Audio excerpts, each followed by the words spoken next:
مصطفیٰ ذیلی ایک ایسا نام ہے جو شاید تاریخ کے صفوں میں کہیں کھوسا گیا ہے۔ ادبی حلقوں میں ان کی پہچان آج بھی منفرد ہے۔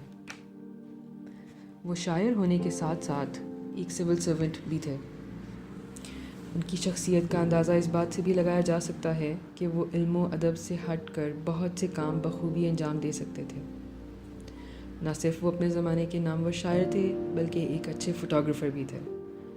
اس کے ساتھ ساتھ انہوں نے اپنے فلائنگ کے شوق کو عملی جامہ پہناتے ہوئے ایک فلائنگ لائسنس بھی حاصل کر رکھا تھا۔ مصطفیٰ ذیلی کے شاعری کے پہلے مجموعے کا نام زنجیریں تھا جو 1949 میں شائع ہوا۔ اس کے بعد ان کی تصانیف میں شہر آذر، موج میری صدف صدف، گریبان، کعبہ ساز اور کوہ ندا ہیں۔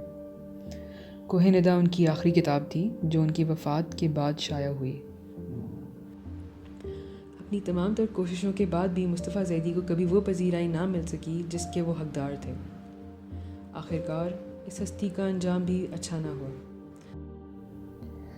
ان کی وفات ایک ایسا معمہ بن کر رہ گئی جو آج تک حل نہ ہو سکا۔ ان کی لکھی گئی تحریروں سے یہ صاف ظاہر تھا کہ وہ بہت سی مشکلات کا شکار تھے اور ذہنی اذیت میں بھی مبتلا تھے۔ اگلے برس ان کو گزرے 50 سال مکمل ہو جائیں گے۔ مصطفیٰ ذیلی کی بہت سی غزلوں میں سے چند تو ایسی ہیں جو کہ ہمیشہ کے لیے امر ہو چکی ہیں۔ مشہور گلوکارہ مسرت نذیر نے ان کی غزل چلے تو کٹ ہی جائے گا سفر آہستہ آہستہ کو آنے والی نسلوں کے لیے ہمیشہ کے لیے محفوظ کر دیا ہے۔